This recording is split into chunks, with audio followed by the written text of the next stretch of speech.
हे शेळे तुझं बरं आहे का नाही ग बाई? आहे ना, तुला सगळं जागेवर आहे का नाही? काय जीभ दाखवती मला. हो ना, कशी साफसफाई करते स्वतःची. पण तिचं बरं आहे का ना आजी?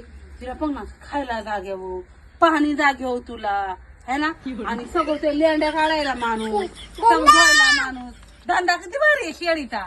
आपण दोघांनी करायचं का? नको बाबा, मी नाही करणार. तू ताजी धंदा कर ना. हा, अशा तू खाती पण जागेवर बसत. हा,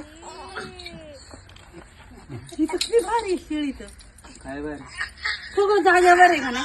जाग्यावर हा, मग तुला कुठं लय फिरायला लागते? मला त्या शेळीच्या लेंड्या काढा, त्या शेळीचं गावात आणून घाला, त्या शेळीला धुवा, ती गुरं इगडी, माणसांचं खाणं यागळं, माणसांचे कपडे धुणं यागळं, ती भांडी घासणं यागळं, सगळं यागळं.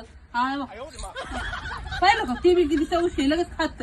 खाल्लं मग तिने काही खाते काही खाती बघ. तुला राक्षस घुसला काय तिच्या? हा नाही, खाले ना भारी लाकूड आहे, वाढलेले. भारी आहे, हान ए बाई. हान हा बाया, काय जाग्यावर माणूस खायला आहे. पाहिजे. जागेवर ती कशी जागेवर खाती? हा तुला देते ना 2-2, 3-3 भाकरी. मागे पिझ्झा खाल्लं ना बारीक पोराचं 5-5, ते अजून वाढतात. हा खा खा खाली बाई. ते आहे ना ते खाते रे. बहिणी येत रे दोघी जणी. हा आधी एका डाव आणा हिला तिच्या शेजारीत बांधतो खुटा. आणि ते डाव कुठं डाव आहे का? त्याच्या आईला इथे हिला खुटा एक करीतो. हे काय सरबरी झाले का काय? माकड जाऊन झाकून दिल्या. डोक्यावर पडला का काय बाबा? ए बाया, अगं बाया.